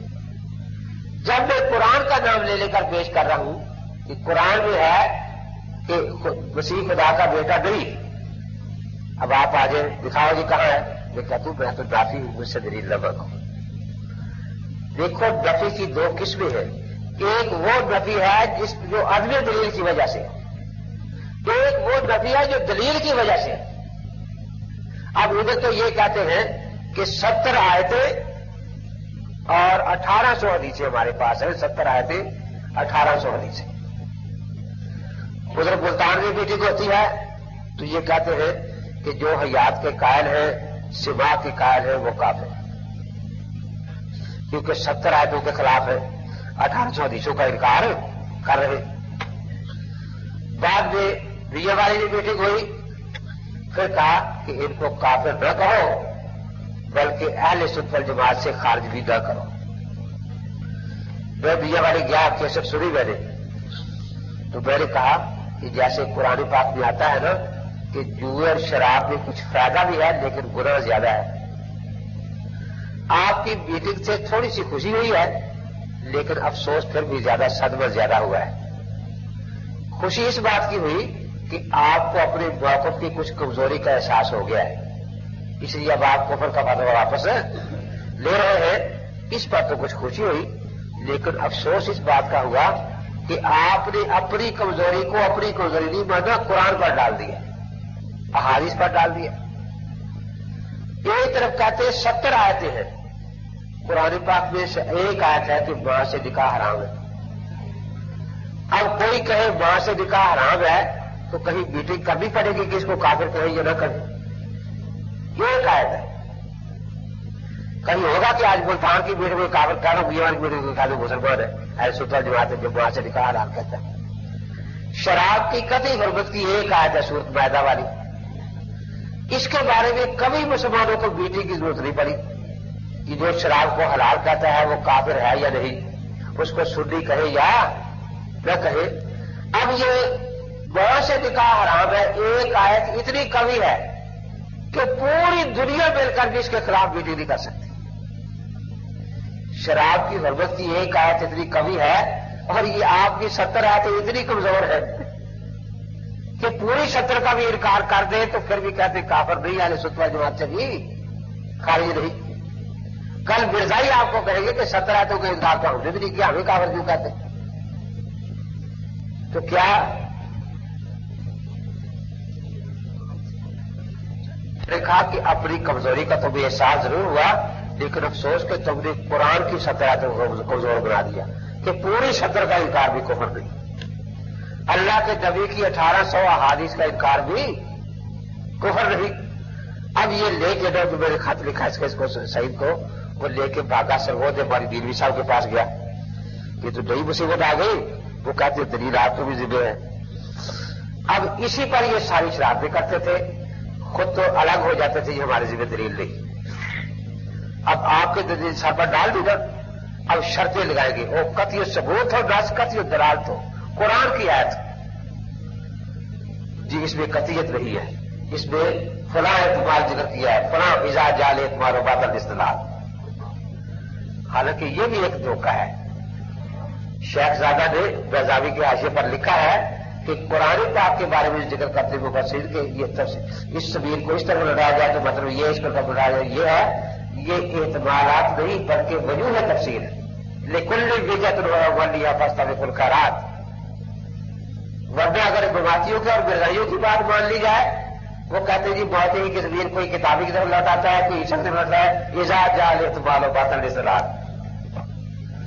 تو اکثر مفسر کی عادت یہ ہوتی ہے کہ وہ زیادہ سے زیادہ وجوہ تفسیر کے بیان کرتے ہیں، تو یہ وجوہ تفسیر ہے لکل وجہۃ ولیہ فاستبقوا الخیرات، یہ احتمالات نہیں، یہ بات اچھی طرح یاد رکھیں۔ قادیانی کو بھی طریقہ آپ آیت پڑھیں گے، حدیث پڑھی قرآن کے خلاف ہے، آیت پڑھی اس میں کسی تفسیر سے دوسرا وجہ نکالی، اذا جال اعتماد و باطل استدلال، آپ حرام سے فارغ ہیں اور خود اس لیے بیٹھے ہیں کہ ہمارے ذمہ دلیل نہیں، ہم نافی ہیں۔ اس قسم کے پھر شرائط لگاتے ہیں عجیب و غریب۔ اب اسی لیے میں گیا تو ایک آدمی تعلیم اسلام ان کے پر آ رہا تھا، مطلب سے بات شروع ہو گئی کہ جی عقیدہ صرف قرآن پاک کی قطعی دلالت دلیل سے ثابت ہوتا ہے، آیت سے ورنہ ثابت ہوتا ہی نہیں۔ تو اسے تعلیم اسلام کیوں پڑھا رہے ہیں؟ آخر اس میں عقائد کا حصہ ہے نا کہ نبی پاک سے ان کے والد کا نام عبداللہ، والدہ کا نام حضرت تھا، ذرا پڑھو قرآن کی آیت کہاں ہے؟ آپ اتنے سال مدینہ میں رہے، اتنے سال مکہ میں رہے، پڑھو ذرا آیت۔ آپ فوت ہوئے، آپ کا مزار پاک جو قبر ہے مدینہ منورہ میں ہے، تو قرآن کی آیت پڑھو۔ 40 نمبر ہاتھ میں پکڑ لی، اب میں پڑھتا جاتا ہوں ایک ایک عقیدہ، میرے خیال ذرا پڑھتے جاؤ آیت، خاموش۔ میرے خیال دیکھو کتنا جھوٹا غلط تم نے بنایا ہوا ہے۔ عقیدہ کے لیے قطعیت کی ضرورت ہے، قرآنیت ضروری نہیں ہے۔ اب یہ چونکہ خود تو الگ ہو جائے گی، ہم نافی ہیں، ہم نافی ہیں، اس لیے ہمارے ذمہ دلیل نہیں، دلیل آپ کے سر پر ڈال دی، ایسی اونچی اونچی شرطیں رکھی کہ سننے والے سمجھے گئے یہ بہت اونچی آدمی، لیکن ہے دھوکہ سارا ان کا اور کچھ بھی۔ میں نے ککڑ ہٹے میں تقریر کی جہاں کا یہ شہید ہے، تقریر کے بعد ان کا جو صدر تھا اشاعت والوں کا وہ کھڑا ہو گیا، حق نواز، میں حق نواز اس کا نام تھا، کہ جانا نہیں، صبح مناظرہ ہوگا سعید صاحب سے، ٹھیک ہے؟ تو کبیر والے کے مولانا انور صاحب ساتھ آ گئے تھے میرے، میں نے کہا ٹھیک ہے آپ یہاں رہے، صبح درس بھی گئے، ہم جاتے ہیں واپس کتابیں لے آتے ہیں، ٹھیک ہے؟ فاضل کو میں نے درس دیا، سارے لوگ بیٹھے سنتے رہے، وہ 6-7 آدمی پچھلی دیوار کے ساتھ لگے بیٹھے رہے۔ جب درس ختم ہوا تو وہ بہر حق نواز کھڑا ہوا کہ مولانا رات میں نے کہا تھا کہ صبح مناظرہ صاحب شہید سے ہوگا، تو ہم گئے ہم شہید کے پاس، وہ بھاگ کر کسی گدے کے کھیت میں چھپ گیا، مل نہیں رہا، ہم ساری رات تلاش کرتے رہے ہیں اور وہ ملتا نہیں، تو اب وہ تو ہمیں نہیں ملا، اس کا استاد ہے اللہ بخش، اس سے آپ کو مناظرہ کرنا ہوگا۔ دیکھیں چلو اس سے کر لیں گے، اس کے گھر چلے گئے ہم حق نواز کے، 15-20 آدمی ان کے، 15-20 ادھر کے بیٹھ گئے۔ میں نے اس سے پوچھا کہ بھئی یہ دین کا مسئلہ ہے، کھیل تماشا تو ہے نہیں، آپ کا مقصد کیا ہے مناظرے سے؟ یہ سمجھ رہے ہو؟ کیا سمجھائے گا آپ کو؟ آپ بھی عربی کوئی بھی نہیں جانتا، تو 3 قسم کے یہاں آدمی بیٹھے ہو گئے. میں نے کہا ایک وہ جو میرے ساتھی ہے، تو میں گالی بھی دوں گا تو بھی تو وہ بولے زندہ باد، بہت اچھی بات سے. ایک اس کے ساتھی ہے، یہ جو بھی جھوٹ بولے گا زندہ باد ہی کہے گی. کوئی 2-4 بیچارے ہو گئے غیر جانبدار، عربی وہ بھی جانتے، ان کو وہ کہے گی یار پتہ نہیں سمجھ تو کوئی آئی نہیں. وہ بھی یاد پڑھ رہا تھا، وہ بھی یاد پڑھ رہا تھا، وہ بھی حدیث پڑھ رہا تھا، وہ بھی حدیث پڑھ رہا تھا، تو وہ برتن ہو کے اٹھے گی یہاں سے. پھر کیا ہوگی؟ پھر کب میرے ذہن میں ایک تجویز ہے، اگر آپ بول لیں، آپ اردو بول رہے سارے. جی ہاں. میں نے کہا بولا یہ بھی دیوبندی کہتے ہیں، ہم بھی دیوبندی کہتے ہیں. بولا میں دیوبند کی اردو تفسیریں، اردو ترجمے حدیث کے رکھ لیتے ہیں. میرا کام صرف آیت یا حدیث نکال کر دینا ہوگا، اور میں بیٹھ حق نماز پڑھ دوں گا جو صدر ہے ان کا. یہ پڑھ کے سنائے گا، آپ سب کو دکھائے گا. سب جب دیکھ لیں گے پھر اس کے بعد ان سے کہا جائے گا بھی آپ بھی آیت اور حدیث نکال کر ہمارے آدمی کو دیں. یہ پڑھ کے سنائے گا اور یہ سارے لوگ آپ پڑھے. بے شک آپ آدھا گھنٹہ لگا دیں، بات سمجھی ہے، دلیل ایک بھی معقول ہو جائے گی تو مسئلہ سمجھ آ جائے گا. اسی کو زیادہ ہونی چاہیے. تو میں نے کہا اس سے فائدہ ہوگا کم سے کم آپ کو. چلے کہ بات تو آپ کی صحیح ہے، ٹھیک ہے. بات پھر قرآن کو بوالی گئی، ترجمان سننا اور کتابیں. اب بیٹھے وہ پہلے چونکہ عوام جو ہے یہ عبارت الناس کو زیادہ سمجھتے ہیں نا دلالت الناس سے. میں نے حدیث نکالی، الانبیاء احیاء فی قبورہم یصلون. میں نے کہا یہ ہے محمد عباس نے حدیث پڑھی. اس حدیث کی تصحیح جو محدثین سے تھی وہ سنائی، ترجمہ سنایا، آگے تشریح سنائی. ولی والا بخش سب کہنے لگے کہ اس میں دنیوی کا لفظ نہیں آیا. دنیوی کا لفظ یہ حیات دنیوی ہے. میں نے کہا برز کی کہا ہے، وہ بھی جو ہے نا حدیث بیکار گئی گزاری. تیرے کام آئی تو میرے کام آئی. کیا فائدہ اللہ کے نبی پاک کو یہ حدیث بیان فرمانے کا؟ ایسی بیکار حدیث نہ تیرے کام نہ میرے کام میرے کام. تو لکھ دے کہ بیکار ہے، پھر اس کو بات اس قبیلے کی قسم بالکل نہ جانا، جھوٹی قسم کھا رہا ہے. اب دیکھیے وہ کہہ رہا ہے میں حیات کا قائل ہوں، میں کہہ رہا ہوں یہ جھوٹی قسم کھا رہا ہے، کیونکہ مجھے چوروں کا پتہ نہ کس طرح پکڑنا چاہیے. اب میں نے کہا کہ میں حیات کا قائل ہوں نا، آیت پڑھ رہا ہوں لفظ حیات والی، حدیث پڑھ رہا ہوں لفظ حیات والی. اگر تو بھی حیات کا قائل ہے تو آیت پڑھ کو. کہتا اتنا کا بیت ہوں میں ڈروں بیت ہوں. دیکھو چوری پکڑی گئی یا نہ پکڑی گئی. دیکھو کتنی جھوٹی قسم میں کھڑا کھا رہا تھا کہ میں حیات کا قائل ہوں، لیکن مجھے تو چور پکڑنے آتے ہیں نا. اب میں نے کہا کہ دیکھو جو حیات کا قائل ہے وہ آیت حیات والی پڑھے گا یا موت والی پڑھے گا؟ حدیث حیات والی پڑھے گا یا موت والی پڑھے گا؟ میں نے کہا تو عقیدہ جو تیرا ہے کہ عقیدہ کہتے قرآن سے ثابت ہونا چاہیے، قرآن کی آیت پڑھ حیات والی. کہتا ہے اتنا کا بیت ہوں میں ڈروں بیت ہوں. میں نے کہا دیکھو چور پکڑا گیا، یہ حیات کا قائل نہیں ہے. یہ ایسا ہی ہے. وہ میں مثال دیا کرتا ہوں، لطیفے بعض اوقات یاد ہے، مسئلہ سمجھ بھی اچھی طرح آ جاتا ہے. کہ ایک بیچارہ کہیں دورہ تفسیر کر رہا، اب دورہ تفسیر کر کے ساری شاعر القرآن بن جاتے ہیں بیچارے، ترجمہ آئے یا نہ آئے. اب وہ روز کہے کہ جمعے میں کر دی، ہماری سب سوچتی ہے کہ کوئی نیا مسئلہ چھیڑ دے گا. پہلے یہاں اتفاق ہے، کچھ سال ہی گزر گیا، ہماری سب بڑی احتیاط کرتے رہے کہ کہیں گیا تو پہنچ نہ سکے جمعے پر. کچھ لوگ ہوتے ہیں ایسے دنیا میں کہ اچھا بھی آج تو جمعہ پڑھا لے، ٹھیک ہے موقع مل گیا، بیٹھ گیا. پہلے تو اس نے تمہید باندھی کہ دیکھو یہ مولوی قرآن نہیں سناتے، کس سے کہانیاں سناتے، فال نہ بھی سناتے، قرآن سناتے نہیں. میں نے آج قرآن سنانا ہے، قرآن. اب اس نے آیت پڑھی قل یا ایھا الکافرون. کون سی آیت پڑھی؟ اللہ تعالیٰ فرماتے ہیں مسلمانوں نماز پڑھا کرو. قل یا ایھا الکافرون ترجمہ کرتا ہے اللہ تعالیٰ فرماتے ہیں مسلمانوں نماز ہے. تو جیسے وہ آیت کافروں والی پڑھتا ہے ترجمہ مسلمان کرتا ہے، یہ آیت مماد والی پڑھتے ترجمہ کرتے ہیں ہم حیات کے قائل ہیں، ہم حیات کے قائل. دیکھو نا چوری چھپی نہیں رہتی. پھر کہنے لگا آپ دنیوی کے قائل ہیں، میں برزخی کا قائل ہوں. میرے کہا برزخی کے ذرا وضاحت کر کیا ہے. اگر وضاحت یہی ہے جو اہل سنت والجماعت کرتے ہیں کہ یہی دنیا والا جیسے فائز الحیات ہے لیکن حیات کے آثار ہم سے پردے میں ہیں، تو یہ تو اہل سنت والجماعت کا مسلک ہے.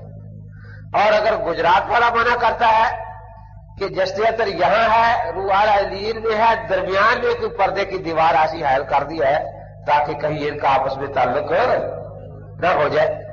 کہتا ہاں میں یہی مانتا ہوں. دیکھیں یہ اہل سنت والجماعت نہیں مانتے.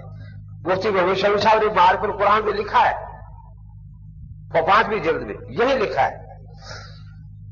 میں ابھی لا کے دکھاتا ہوں. میں نے کہا یہ صرف بھاگنے لگا بہانہ بنا کے اس کو یہاں بٹھا لو اور کوئی معارف القرآن تو لے آؤ بس یہ نکال کے یہاں دکھایا، ورنہ صرف یہ بہانہ بنا کے بھاگنے لگا ہے. کہتا نہیں میں خود لاتا ہوں، میں نے صفحہ لکھا ہو صفحہ یاد نہیں ہے، نشان لگایا ہوا ہے. میں نے کہا بھی دیکھو میں پیش بھی کروں یہ بالکل نہیں آئے گا، بھاگ جائے گا. وہی ہوا، وہ معارف القرآن لینے کا پھر آیا جی فجر کی نماز بھی اس نے جا کے پڑھائی. فجر کی بات ہم نے پڑھائی وہاں. اب دیکھو جھوٹ بول دیا تاکہ لوگوں کے بس آ جائے کہ مفتی محمد شفیع صاحب نے یہ بات لکھی ہے. دکھاتا ہوں جی. میں نے کہا بھی کہ اس کو جانے نہ دو، اس کو یہی بٹھا لو اور معارف القرآن یہی لے آؤ تاکہ یہ پڑھ کے سنائے صاحب کو ہمیں پتہ چلے وہاں لکھا ہوا ہے. یہ معارف القرآن پر جھوٹ بول کر جا رہا ہے. میں نے کہا تو اس لیے یہ بات جو میں نے سمجھائی کہ ان لفظوں میں کوئی تضاد نہیں ہے بالکل، یہ الگ الگ اعتبارات ہیں حیات کے. اس اعتبار سے کہ دنیا والا جیسے اثر جیسے مولوی صاحب بیٹھے ہیں نا عیسائی سے بتاتے اعتبار کے لحاظ سے کسی کے بیٹے ہیں، کسی کے بھائی ہیں، کسی کے بھانجے ہیں، کسی کے بھتیجے ہیں، ہے یہ نہیں؟ تو اعتبارات کا اختلاف ہے نا. حیات ہے لیکن اعتبار اس اعتبار سے کہ دنیا والا جیسے فائز الحیات ہے اس کو دنیوی کہا جاتا ہے. اس اعتبار سے کہ وہ حیات ہمارے شعور سے میں نہیں آتی اس کو برزخی کہا جاتا ہے. اس اعتبار سے کہ وہاں روح کو اولیت حاصل ہے اور روح کے واسطے سے آثار حیات جسم کی طرف منتقل ہو رہے ہیں اس کو روحانی بھی کہا جاتا ہے. انہوں نے روحانی کے معنی بنا ہوئے کہ صرف روح کو حیات. صبح وہاں دورہ تفسیر نے مجھے ایک نے چٹ لکھی کہ اگر یہ پنج پیری جو ہے یہ اہل سنت سے خارج ہے تو قاضی ثناء اللہ پانی پتی بھی اہل سنت پر جان سے خارج ہے. اس نے لکھا ہے کہ سبز پرندوں میں وہ حیات ہوتی ہے. میں نے کہا وہ سبز پرندوں کی حدیث پر میں پوری بات کروں گا، اسے پتہ چلے گا کہ قاضی ثناء اللہ پکے سنی ہے اور تم بالکل سنیوں سے خارج ہو. میں تفصیل سے چلا وہ آ جائے گا بیان حیات شہداء میں. تو اب دیکھیے مسئلہ عذاب و ثواب قبر کا میں سمجھا کہہ رہا ہوں. ایک تو یہ کہ یہ جو کہتے ہیں کہ ہم نافی ہیں ہماری ذمہ دلیل نہیں، یہ غلط کہتے ہیں. ان سے فوراً پوچھے کہ آپ کی یہ نفی 340 کی طرح کی نفی ہے عدم دلیل کی وجہ سے یا آپ کے پاس دلیل ہے حیات کے خلاف کوئی؟ اگر دلیل ہے تو پھر آپ نافی نہیں، آپ مدعی ہیں. اور جس طرح کی شرطیں ہمارے لیے لگاتے ہو نا اسی طرح کی شرطوں کی جو تمہاری لگائی اسی طرح کی آیت پیش کرو ہمارے سے. الانبیاء احیاء فی قبورہم یصلون، یہ جی قرآن کے خلاف ہے. میرے کہا آیت پڑھو کون سی ہے؟ الانبیاء اموات فی قبورہم لا یسمعون. کس پارے میں ہے؟ آخر ایسی چاہیے نا الانبیاء اموات فی قبورہم لا یسمعون. نکالو کس پارے میں. آخر اسی کے مقابل میں بنی نا کچھ چیز کہ بات تاکہ پتہ چلے. کہتے تواد روح فی جسدہ ہی قرآن کے خلاف ہے. اب اس پر یہ خوب شور مچاتے ہیں اگر ہم حدیث پڑھیں قرآن کے خلاف. کیسے جی؟ قرآن بھی آ گیا ہے کہ نیند کے بعد روح لوٹائی جاتی ہے، موت کے بعد نہیں لوٹائی جاتی. اللہ یتوفی الانفس حین موتہا واللتی لم تمت فی منامہا. پھر نیند کے بارے میں ہے کہ اللہ تعالیٰ اس کو بھیجتے ہیں اور موت کے بعد روک لیتے ہیں الی اجل مسمى. یہ قطعی نص ہے، کہتے ہیں قطعی نص ہے ایک مجھے کہنے لگا ہمارے پاس نس ہے، دور سواد نہیں دور سین، پنجابی میں نس جانا کہتے بھاگ جانے کو، میں نے کہا دور سین نس ہے، دور سواد نس نہیں آپ کے پاس۔ اب پہلے مثال سمجھے پھر آپ کو یہ بات سمجھ آ جائے گی۔ میں نے کہا یہ آپ نے طریقہ رافضیوں سے سیکھا ہے۔ رافضی کہتے ہیں قرآن پاک میں 2 آیتیں بالکل صاف ہیں، واضح تصریح کہ نبیوں کی وراثت ہوتی ہے، وہ وارث سلیمان و داؤد، یارثنی و یارث من آل یعقوب، کسی سے ترجمہ کرا لو یہی ترجمہ کریں گے کہ نبی کی وراثت ہوتی ہے، کوئی اختلاف ہے اس میں؟ اور کہتے ہیں کہ ابو بکر صدیق رضی اللہ تعالیٰ عنہ نے قرآن کے خلاف ایک حدیث جھوٹی سنا دی کہ نبیوں کی وراثت نہیں ہوتی۔ یہی کچھ رافضی کہتے ہیں نا کہ وہ آیتیں یہ حدیث ان آیتوں کے خلاف ہے، یہی یہ کہتے ہیں کہ یہ حدیث جو ہے وہ اس آیت کے وہاں اعادے کی نفی ہے اور یہاں اعادے کا اثبات ہے۔ لیکن ہم رافضیوں کو یہی کہتے ہیں کہ ہم قرآن اور حدیث دونوں کو مانتے ہیں۔ اصل میں وراثت کی 2 قسمیں ہیں، ایک ہے علم کی وراثت، ایک ہے مال کی وراثت۔ جہاں قرآن پاک میں وراثت کا ذکر ہے وہ علمی وراثت کا ذکر ہے، حدیث میں جہاں وراثت کی نفی ہے وہ مال کی وراثت، دنیوی مال کی وراثت کی نفی ہے۔ ہم قرآن کو بھی مانتے ہیں، حدیث کو بھی، ہمارے ہاں قرآن اور حدیث میں کوئی ٹکراؤ نہیں۔ اسی طرح ایک اعادہ ہے کھلی حیات کے ساتھ، جو دین کے بعد آپ دیکھ رہے ہیں، سوئے ہوئے تھے نا آپ اٹھ کے آ گئے، کھلی حیات کے ساتھ اعادہ دین کے بعد روح کا ہوتا ہے، پھر طالب علم پڑھنے آ جاتا ہے، صاحب پڑھنے آ جاتے ہیں، مؤذن اذان کہہ رہا ہے، کلرک دفتر میں جا رہا ہے، زمیندار کھیت میں، کھلی حیات کے ساتھ۔ یہ کھلی حیات کے ساتھ اعادہ موت کے بعد نہیں ہوتا، ہم بھی کہتے ہیں۔ ہم کب کہتے ہیں کہ قبر میں جو دفن ہے وہ جماعت سنانے آتا ہے، اپنی عادت کے مطابق اذان روز کرنے آتا ہے، وہ کہتے ہیں جس قسم کا اعادہ دید کے بعد ہوتا تھا وہ ہے کھلی حیات والا اعادہ، موت کے بعد اس اعادے کی نفی کی گئی ہے۔ وہ اعادہ ہوتا ہے تکلیف شرعی کے لیے، آپ پر چیزیں فرض واجب ہیں، تدبیر بدل وغیرہ کے لیے، یہ اعادہ جو ہے یہ موت کے بعد روح کا بالکل نہیں ہوگا۔ تو ہم نے قرآن کی آیت مان لی۔ اب ایسا برزخی اعادہ جس کا ہمیں شعور نہ ہو، جس سے اسے اپنے عذاب ثواب کا پورا شعور ہو، یہ ہوتا ہے یا نہیں؟ وہ آیت اس سے خاموش ہے۔ احادیث متواترہ جو عذاب و ثواب قبر کی ہے اور وہ بعبارت النص تعذرو ہو بھی جسد ہی، یہ اس پر ناطق ہے۔ ساکت اور ناطق میں کوئی معارضہ ہوتا ہی؟ آیت اس اعادے سے خاموش ہے اور احادیث اس اعادے کو ثابت کر رہی ہے، اس لیے ہم آیت کو بھی مانتے ہیں۔ ہم بالکل واضح لفظوں میں کہتے ہیں کہ دوبارہ اس کھلی حیات کے ساتھ یہ لوگ نہیں آتے، اور احادیث کو بھی مانتے ہیں کہ روح کا ایسا اعادہ جس سے اسے اپنے عذاب سے اور ثواب کا پورا شعور ہو، ادراک ہو، یہ اسے ہو جاتا ہے۔ تو ہم نے قرآن بھی مانا، حدیث بھی مانی۔ اب ہم حدیث پڑھتے کہتے قرآن پیش کرو، قرآن پڑھتے کہتے حدیث پڑھو پیش کرو، کسی بات پر بیچارے رہتے تو ہے نہیں۔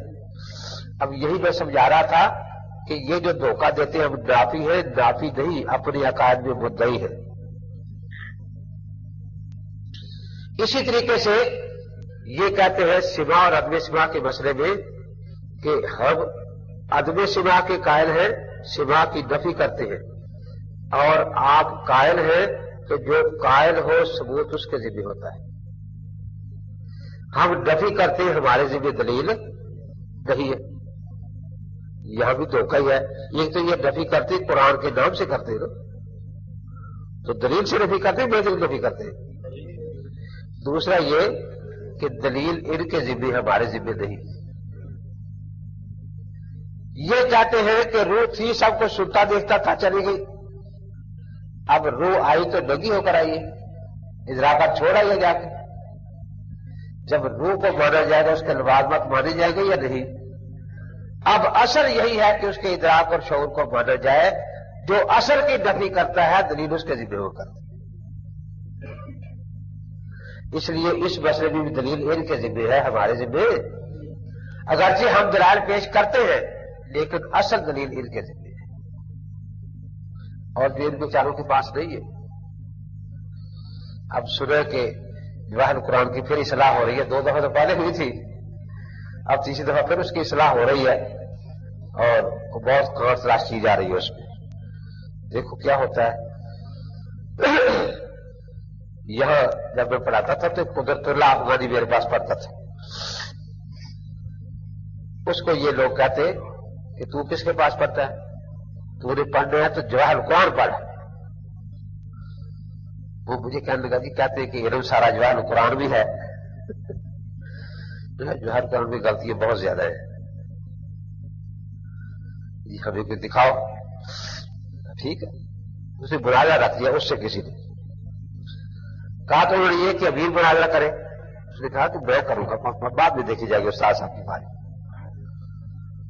اب قتادہ مغزلی ہے جو عذاب و ثواب قبر کا منکر ہے،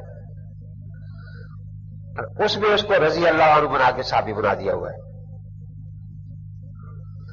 میں نے بخاری بھی رکھی، فتح الباری بھی رکھی، 2 ہی حوالے ہیں. میں نے کہا دیکھو یہ تو مغزلی ہے.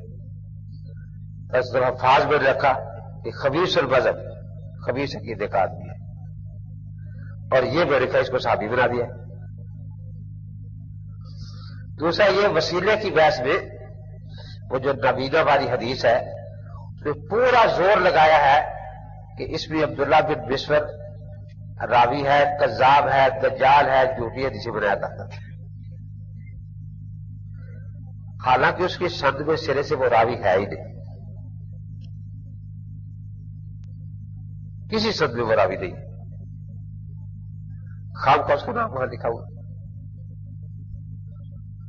پھر ایک اور ہے جو بلال بن حارث مزنی والی روایت ہے، اس میں حوالہ دیا بہقی کا، دلائل بہقی کا اور ابن ابی شیبہ کا، اور اس میں بھی لکھا کہ اس میں فلاں فلاں راوی جو ہے کذاب ہے، دجال ہے، یہ ہے وہ ہے. بہقی میں اس کے سامنے رکھ دی، ابن ابی شیبہ بھی. سرے سے ان راویوں کا نشان ہی یہاں نہیں. اب وہ بڑے حیران ہوئے کہ ایسی ایسی غلطیاں ہیں. میں نے کہا اصل میں مولانا نے اصل کتابیں نہیں دیکھی. یہ جھوٹ ایک غیر مقلد نے لکھے تھے بشیر ساسوانی نے سیانت ایمان میں، سیانت انسان میں. مولانا نے سب کچھ وہیں سے نقل کر دیا ہے. حوالے چیک نہیں کیے اس کے. یہ جھوٹ اس کا ہے، یہاں بھی آ گیا.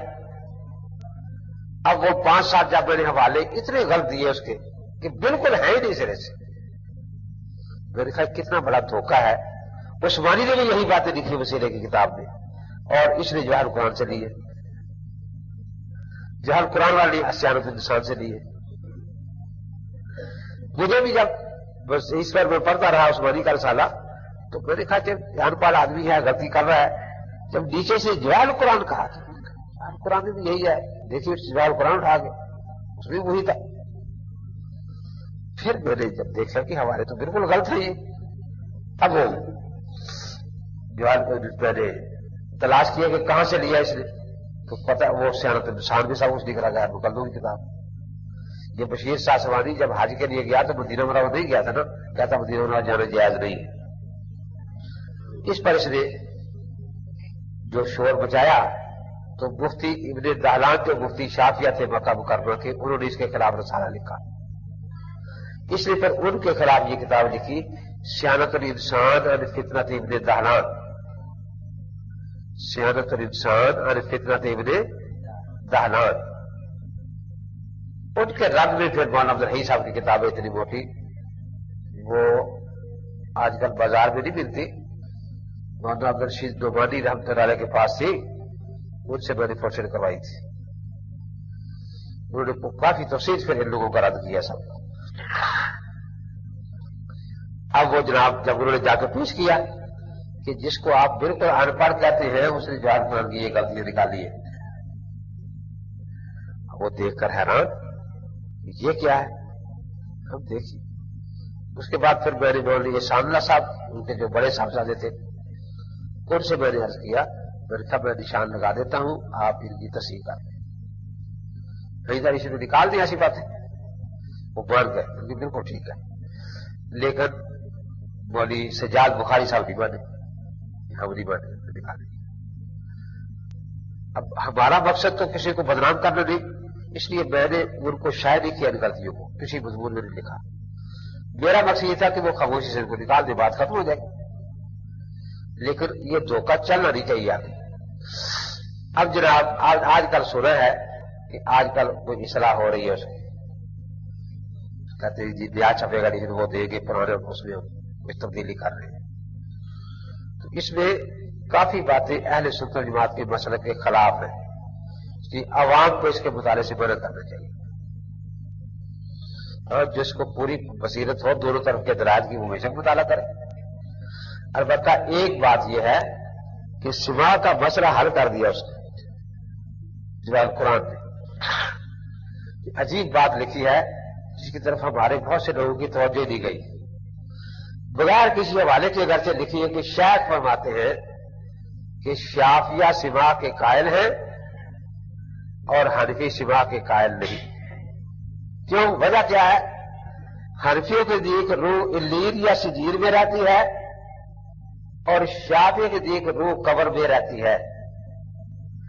تو چونکہ روح کا تعلق مایا ہے شافعیوں کے ہاں، اس لیے وہ سما کے قائل ہیں، حنفیوں کے ہاں کہتے تعلق نہیں، اس لیے وہ سما کے قائل نہیں۔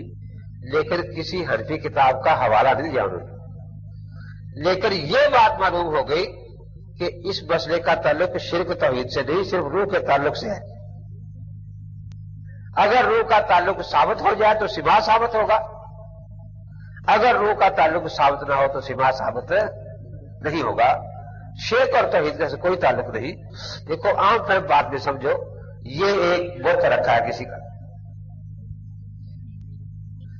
یہ وہ خود آدمی بیٹھا ہے جس کا بت ہے، اور بعد میں یہ قبر بن گئی اس کی۔ یہ جو زندہ آدمی بیٹھا ہے اس کے بارے میں سب مانتے ہیں کہ قریب سے سنتا ہے، دور سے نہیں سنتا، اس میں اختلاف نہیں ہے نا۔ تو یہ قریب سے سنتا ہے دور سے سنتا ہے کہ یہ خدا ہے؟ خدا تو نہیں ہے نا۔ بت کے بارے میں سب کا اتفاق ہے کہ نہ قریب سے سنتا ہے نہ دور سے سنتا ہے۔ ان دونوں میں وجہ فرق کیا ہے کہ یہاں روح ہے، یہاں روح کا تعلق، یہی بات ہے نا۔ اب جھگڑا ہے قبر کے بارے میں، اگر قبر میں روح کا تعلق بالکل نہیں تو اب اس کو بت کے ساتھ ملائیں گے، یہ نہیں سنتا۔ اور اگر وہاں روح کا تعلق ثابت ہو جائے تو پھر اس کے ساتھ ملائیں گے جس میں روح ہے۔ اتنی عام فہم بات۔ ایک مجھے کہنے لگا جی یہ تو شرک ہے، میرا کس سے؟ اللہ سے یا زندہ سے؟ کہ زندہ بھی سنتا ہے اور مردہ بھی سنتا ہے۔ چاہیے یہ ہوگا کہ زندہ بھی دکھ اٹھاتا ہے بعض اوقات اور مردہ بھی دکھ۔ جب دکھ سکھ میں زندہ اور مردہ شریک ہو سکتے ہیں تو اس میں اگر شرک ہوگا تو زندہ کے ساتھ شریک ہوا، خدا کے ساتھ شریک ہو نہیں ہوا۔ اس کو یہ کہنا کہ خدا کے ساتھ شریک ہو گیا، یہ بات غلط ہے۔ تو مولانا نے وہاں یہ مسئلہ حل کر دیا ہے۔ اب یہ کہا کرتے ہیں ایک جی امام ابو حنیفہ سے ثابت ہے کہ وہ سما کے قائل ہو۔ دیکھو یہ سوالات بڑے دھوکے کے ہوتے ہیں، یہ ائمہ فروعی مسائل کے ہیں، انہوں نے فروعی مسائل کا ذکر کیا ہے۔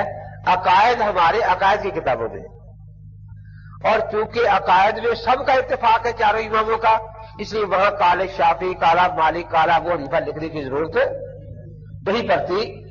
اب یہی ان سے دیکھ کر اگر قادیانی پوچھنا شروع کر دے کہ صاف طور پر یہ ہو کہ عیسیٰ علیہ السلام جو ہے وہ نازل ہو گئے، صاف طور پر کہ نبوت ختم نہیں ہو گئی ہے، تو جو نیا عقیدے وہ گھڑ رہے ہیں اگر وہ امام صاحب کے نام سے نہ ملے تو کہا جائے گا کہ وہ مرزا ہی تھے امام ابو حنیفہ رحمۃ اللہ علیہ۔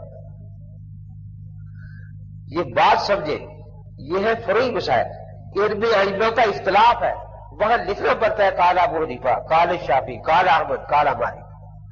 عقائد میں چونکہ سب کا اتفاق ہے وہاں کہیں ضرورت ہوئی تو وہ ذکر کرتے ہیں، ورنہ وہاں نام لکھنے کی ضرورت نہیں ہوتی، بلکہ جو عقائد کی کتابوں میں عقائد ہیں وہ چاروں اماموں کے عقائد ہیں۔ اور یہاں تو دیکھیں یہ اس میں ہے فقہ اکبر میں صاف امام ابو حنیفہ رحمۃ اللہ علیہ فرماتے ہیں والسؤال منکر منکر حق قائم فی القبر واعادۃ الروح الجسد فی قبر حق وزغدۃ القبر وعذاب حق قائم للکفار كلهم ولبعض اوساط المؤمن حق جائز. اب دیکھو امام صاحب نے صاف اعادہ روح کو مانا ہے اور مولانا جان کو ہمیں لکھ رہے ہیں کہ اگر روح کا اعادہ یہاں مان لیا جائے تو سبا ثابت ہے کیونکہ روح کا تعلق جسم سے قائم ثابت ہو گیا. اب دیکھیے یہ خود ان کی کتاب سے ثابت ہو رہا ہے کہ وہ سبا کے اور بھی کوئی واقعہ ہے. امام شافی بھی قائل ہے نا یہ جب جاتے تھے امام صاحب کے مزار کی زیارت کے لیے تو قنوت نازا نہیں پڑھتے تھے. کس لیے؟ حیان بن صاحب حاضل قبر رفع دین بھی نہیں کرتے تھے. حیان بن صاحب حاضل تو وہ سمجھتے تھے کہ امام صاحب دیکھ بھی رہے رسول بھی رہے. امام شافی رحمۃ اللہ تعالیٰ نے. تو اب دیکھیے جب یہاں اعادہ روح ثابت ہے احادیث میں بھی ہے تو جب اعادہ روح مانا جائے گا جوائل قرآن کے مطابق بھی اب اصل سوا ہے. چنانچہ جب میں نے ایک مناظرے میں یہ بات کہی تو یونس نعمانی صاحب کہنے لگے کہ ضروری نہیں کہ حال زندہ سنے بہرا بھی تو ہو جاتا اندھا بھی تو ہو جاتا ہے نا. میں نے کہا اب معاذ اللہ تیرے ذمہ ہے تو ثابت کر کے حضرت اندھے ہو گئے معاذ اللہ. یہ بہرا ہونا تیرے ذمہ ثابت کرنا دلیل تیرے ذمہ ہے. تو پھر اس کے ساتھ ہی اس کا ڈانٹا اس گستاخی کیوں کرتا ہے؟ یہ تو بالکل گستاخی کی بات ہے نا. تو ان لوگوں کو گستاخی کرنے سے کوئی ڈر نہیں ہوتا. میں تو عذاب ثواب قبر کے بارے میں جو بات چل رہی ہے میں عرض کر رہا ہوں کہ عذاب و ثواب قبر دونوں کو ہوتا ہے. اس لیے ان کی عادت ہوتی ہے یہ سوائے موقع پر بات کو کرنے کی کوشش کرتے ہیں. آپ ان سے پوچھیں کہ پہلے مجھے یہ بتائیں کہ آپ عذاب و ثواب کے قائل ہیں یا نہیں. جسم اور روح دونوں کا ہے یا نہیں؟ اگر وہ کہے جسم اور روح دونوں کا ہے تو تعلق روح ہے یا نہیں؟ تو تعلق روح کے بعد روح کے ادراکات تو خود مانے جائیں گے. اب تو کوئی ایسی آیت حدیث پیش کر کہ روح کا تعلق بھی ہو اور پھر سنتا نہیں. اب دلیل تیرے ذمہ ہے. تو یہ میں نے مناظرے کا آپ کو سوچ سمجھایا کہ یہاں دو کو دھوکہ دیتے ہیں کہ ہمارے ذمہ دلیل نہیں. ہر جگہ دلیل ان کے ذمہ ہے کیونکہ اس عقیدے کو یہ دلیل پر مبنی کرتے ہیں. تو میں یہ عرض کر رہا ہوں کہ عذاب و ثواب قبر دونوں کو ہے. اور یہ جو شور تھا کہ جن کو قبر نہیں ملتی قرآن کہتا ہے سب کو قبر ملتی ہے سب قبروں سے اٹھی ہے. ان اللہ یبعث من فی القبور. جی ہے یہ نہیں آپ تو بڑے آپ حافظ نہیں ہے میرے جیسے اسی لیے آپ حیران ہو. تو اس کا مطلب ہے کہ قبر والوں کو اللہ اٹھائیں گے نا تو ان کے نزدیک جنہیں قبر نہیں ملی اندرا گاندھی وغیرہ ان کا تو حساب کتاب کوئی نہیں ہوگا بلکہ بھی چاہیے بجائے. ہم کہتے ہیں کہ قبر سب کو ملتی ہے آخر کار اسی زمین میں جاتے ہیں. قرآن کی واضح آیتیں موجود ہیں کہ اسی قبر سے سب کو اٹھایا جائے گا. حضرت ابراہیم علیہ السلام ان کو یہی شبہ ہے نا. وہ جو پرندوں والا قصہ ہے اس کی تفسیر دیکھیں ذرا. آپ سمندر کی طرف نکلے سیر کے لیے چہل قدمی کے لیے دیکھا ہے کہ انسانی لاش ہے اس کو سمندر کی مچھلیاں بھی نوچ رہی ہے ہوا کے پرندے بھی نوچ رہے ہیں جنگل کے درندے بھی نوچ رہے ہیں اور کچھ مٹی بھی ملتی جا رہی. اب ان کے دل میں آیا کہ آخر اللہ نے اس کو اٹھانا تو ہے اور یہ کہاں کہاں پہنچ رہا ہے کہیں سمندر کی تہہ میں کہیں ہوا کے جانوروں پرندوں کے پیٹوں میں کبھی کسی جگہ کبھی کسی جگہ. تو یہ کیسے اللہ تعالیٰ زندہ کریں گے؟ اسی پر سوال کیا. اللہ تبارک و تعالیٰ نے فرمایا 4 پرندے لو اور کسی یہ کاٹ لو قیمہ کوٹ کے کر کے سارا ملا کے رکھ دو. اب دیکھو دیکھو جیسے یہ اس کے پیٹ میں جا رہا ہے اب اس کی ایک بوٹی اس کے پیٹ میں ملا دی اس میں ملا دی رکھ دی اور جب آواز دی تو سارے پرندے بھاگتے آ رہے ہیں. تو جو اشکال ان کا تھا وہ یہی پیش آیا نا کہ یہ الگ الگ دور دور ہو رہا ہے کام یہ کیسے ہو. اللہ تعالی نے فرمایا کہ تیرا ایمان نہیں، فرمایا ایمان تو ہے لیکن اگر علم یقین نصیب ہو جائے تو بڑی بات ہے. اللہ تعالیٰ نے ان کو اس طریقے سے سمجھا دیا، دکھا دیا. تو اس لیے یہ کہنا کہ جو کس کو عذاب ہوتا ہے، کیسے ہوتا ہے، دیکھو میں کہا کرتا ہوں اگر تو اللہ تعالیٰ ہمارے سپر کا دن کہ اس کو عذاب کرو تو زندہ آدمی بھاگ جاتا ہے، پولیس کہتی انڈیا چلا گیا ہے زندہ آدمی ہم سے بھاگ جاتا ہے، ہم اس کو سزا نہیں دے سکتے. اس لیے اگر ہم نے عذاب دینا ہے تو ہم سے اس کے ذرات وغیرہ گم ہو گئے ہوں گے، لیکن کیا اللہ تعالیٰ سے بھی گم ہو گئے. حضرت گنگوہی رحمۃ اللہ علیہ کا واقعہ اس میں آتا ہے ارواح ثلاثہ میں، کسی مرید نے دعوت کی تو وہ پیر کی خوشی میں نیا پیالے لایا پانی پلانے کے لیے. گرمی تھی، حضرت نے پانی مانگا، اس نے پانی پیش کیا. اس نے فرمایا کہ گرمی پیاس بہت لگی ہے، پانی تو کڑوا ہے، میٹھا پانی لاؤ. حضرت پانی تو بہت میٹھا ہے. اب سب گھونٹ بھرے پانی میٹھا، حضرت گھونٹ بھرے پانی کڑوا. اچھا کوئی پرانا پیالہ لاؤ. اب وہی پانی اس پرانے پیالے میں ڈالا، اب حضرت پیے تو پھر میٹھا، پھر اس میں ڈالے پھر کڑوا. فرمایا کہ معلوم ہوتا ہے کہ اس پیالے میں وہ مٹی شامل ہے جس کو عذاب ہو رہا ہے. حضرت نے فرمایا کہ میں نے 1,00,000 دفعہ کلمہ شریف پڑھا، سب دعا کریں اس کے لیے کہ اگر یہ مسلمان ہے تو اللہ تعالیٰ اس کا عذاب رفع فرما دے. اب وہ کہتے ہیں کہ جب دعا مانگی گئی پھر اسی پیالے میں وہی پانی میٹھا. اب دیکھیے نا، اللہ تعالیٰ کو تو پتا ہے نا کہ یہ کہاں کہاں پہنچا ہوا ہے، اس لیے اللہ کے علم اور قدرت سے کوئی چیز باہر جا سکتی نہیں. تو عذاب اللہ تبارک و تعالیٰ دے رہے ہیں، ہم نے نہیں دینا. چٹے بھی دیکھیں وہ محبت کا بات ٹھیک. کل نفس ذائقۃ الموت، زوالی حیات قوت حوانی مند الجسم محدات اجل موت هو الوقت الذي موت معلومات سبحانه روح تفارق جسد و قرطبی.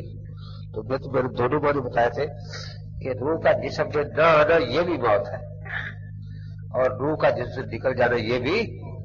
اور دیکھو جو میں نے بتایا تھا کہ یہ ایک میں بتاتے دوسرا بتاتے ہی نہیں.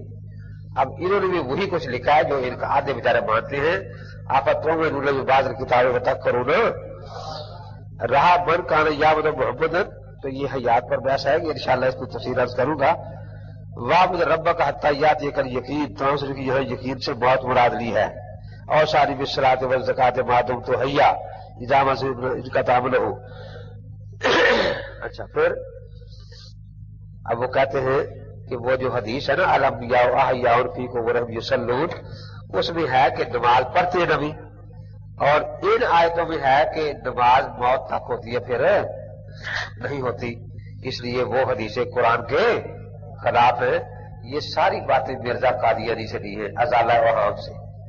ہم کہتے ہیں جو نماز موت تک ہے وہ نماز تکلیفی شرعی ہے، اور جو قبر میں ہے وہ تلذذ کے لیے محض ہے، وہ تکلیفی شرعی.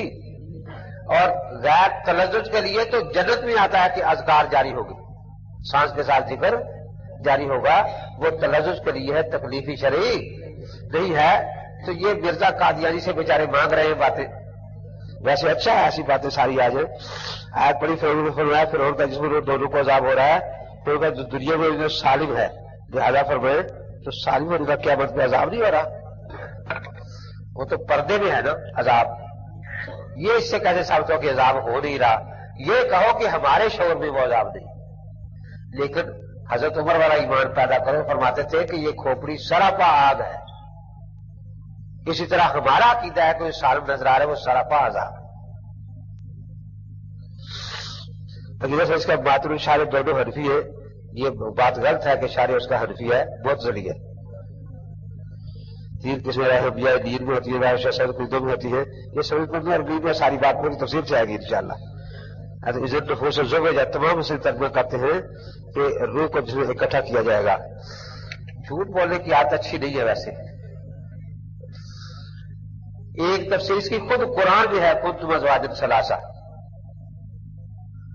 دوسری مرفوع حدیث میں ہے عزت نفوس زوجہ کہ چور چوروں کے ساتھ کھڑے جائیں، زانی زانیوں کے ساتھ کھڑے جائیں گے، تہجد گزار تہجد گزاروں کے ساتھ کھڑے کیے جائیں گے. اب یہ قرآن والی تفسیر نہیں مانیں گے، مرفوع حدیث والی بھی ہاں بعض کا قول یہ ہے کہ روح جسم سے ملائی جائے گی، یہ بھی ضد نفوس و زوجات سے مراد ہے۔ تو ان کے اصول پر تو یہ احتمالات ہیں، اور یہ احتمال بالکل ہی مرجوح ہے، جو قرآن کے خلاف ہے اور حدیث مرفوع کے خلاف ہے۔ لیکن ہمارے ہاں یہ وجوہ الگ الگ ہیں، تو یہ کوئی ایسی بات نہیں۔ اصل جھگڑا دیکھو، اس بات سنو سمجھو، جھگڑا یہ ہے موت کے بعد نفخ صور سے پہلے، یہ درمیان میں کیا حال ہے، اس پر بحث ہے نا ساری۔ جب پہلے مسئلہ چھڑا تھا تو اس طرف کی باتیں کرتے تھے، انا کا میت ہو میں میت ہوں، کل نفس ذائقۃ الموت، ان محمد الموت۔ جھگڑا تو اس موت کے بعد کا ہے نا۔ اب یہاں ادھر بھاگ گئے ہیں، ادھر نفوس و زوجات۔ نہ جھگڑا اس میں ہے نہ جھگڑا اس میں ہے۔ جھگڑا ہے کہ درمیان میں کیفیت کیا ہے اور درمیان میں حالت کیا ہے۔ یہ کبھی ادھر ہوتے ہیں، کبھی بیچارے ادھر آ جاتے ہیں۔ آپ جب اٹھ کر دعا پڑھتے ہیں الحمدللہ الذی رد الی روحی ولم یمسک فی منامی، پڑھتے ہیں نا اس جی حیانا بعد ما اماتنا، تو رد روح والی روایت حدیث بھی ہے نا۔ تو نیند میں روح کا تعلق نہیں ہوتا، پھر وہاں رد روح کا لفظ کیا ہے؟ تو جیسے یہاں ہے کہ نیند میں تعلق جو تھا وہ چھپی حیات والا تھا، اب کھلی حیات والا تعلق آ گیا۔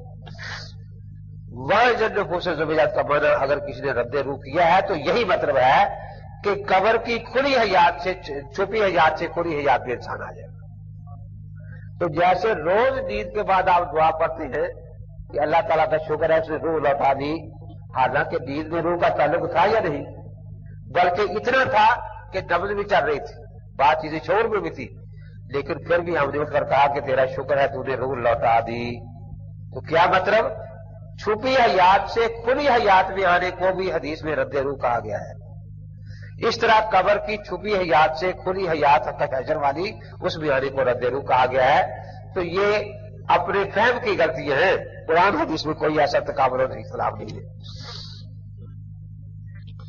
املائی کتاب کا دری میں لکھا ہے بالکل سما محتاج حضرت حضرت کا ابن عباس، تو یہ رکھے سما پر مستقب بات ہوگی، ابھی میں نے شروع نہیں کی، ابھی تو ضرور چل رہی ہے، پھر اس کا انشاءاللہ عرض کریں گے جو کچھ ہے۔ وہی صاحب سما محتا کیا بارے میں بیاس ہے فضائر اور مسلم اور رسو رکھے۔ یہ جو روز قرآن قرآن کہتے ہیں، ہم قرآن کی یاد نہیں لکھی کوئی بھی، کبھی آلوسی کا نام آئے گا کبھی، اور یہ یاد رکھیں کہ بعض اوقات قرآن اور حدیث میں بھی کہیں اجمال ہوتا ہے، کہیں تفسیر ہوتی ہے۔ انسان کے کلام میں بھی کہیں اجمال ہوتا ہے، کہیں تفسیر ہوتی ہے۔ اور ایک بات یاد رکھیں کہ قادیانی بھی ایسے مجمل اقوال تلاش کیا کرتے ہیں مولا علی قاری وغیرہ خرد کے بارے میں، ان کے مفصل اقوال کو چھوڑ دیتے ہیں۔ اور میں نے شروع میں ایک بات آپ کو سمجھائی تھی کہ ہم اہل سنت والجماعت ہیں۔ اگر کسی فرد کا فرض کوئی قول ایسا ہو جو جماعت کے سے ٹکرا رہا ہو تو بات جماعت کی مانی جائے گی، فرد کی نہیں مانی جائے گی۔ اس لیے اب ہم جو پیش کریں گے یہ نبوی آپ اٹھا کر دیکھیں جہاں عذاب کی بحث ہے کہ مذہب ہمارا یہ ہے کہ روح اور جسم دونوں کو عذاب ہوتا ہے، لفظ مذہب ہوگا، لفظ عقیدہ ہوگا، اور اس کے خلاف کوئی بات ہوئی تو کسی کا قول ہوگا، وہ مذہب نہیں ہوتا۔ تو اس لیے یہ اچھا ہے اس سارے رخ کے آج ارواح الانبیاء سے جسدیا جسدیا مثل مسکے اور کفور تکون فی الجنت تاک متشر بس علی شر الصدور روح المانی۔ اس سے کیا کہنا چاہتی ہیں حضرت؟ پہلی تو بات یہ ہے کہ جسد مثالی کا ثبوت نہ کہیں قرآن میں ہے نہ حدیث میں ہے۔ جیسے خواب میں آپ کو جسد مثالی نظر آتا ہے تو اسے خواب میں دیکھتے ہیں، کہیں قرآن میں ہے کہیں حدیث میں اس کا ذکر ہے۔ اسی طرح جسد مثالی جو ہے اس کا ذکر صرف صوفیہ کرام نے کیا ہے کہ ہمیں کشف میں نظر آیا ہے۔ ایک بات تو یہ سمجھے۔ اب یہ اس لیے سمجھا رہا ہوں کہ یہ نہ قرآن کو نہیں، یہ حدیث ادھر بھاگ رہے ہیں باہر، آگے پیچھے کہتے ہیں صوفیہ کرام نے شرک پر آیا ہے۔ اب قرآن حدیث کے ان کے پاس نہیں، صوفیہ کی بات پر آ رہے ہیں۔ دوسرا یہ کہ جس میں مثالی سے تعلق ہونے سے یہاں ٹوٹ جاتا ہے، بات ہی غلط ہے، نتیجہ یہ غلط نکالیں گے۔ دیکھیے یہ صوفی صاحب کہہ رہے ہیں کہ میری روح رات جو ہے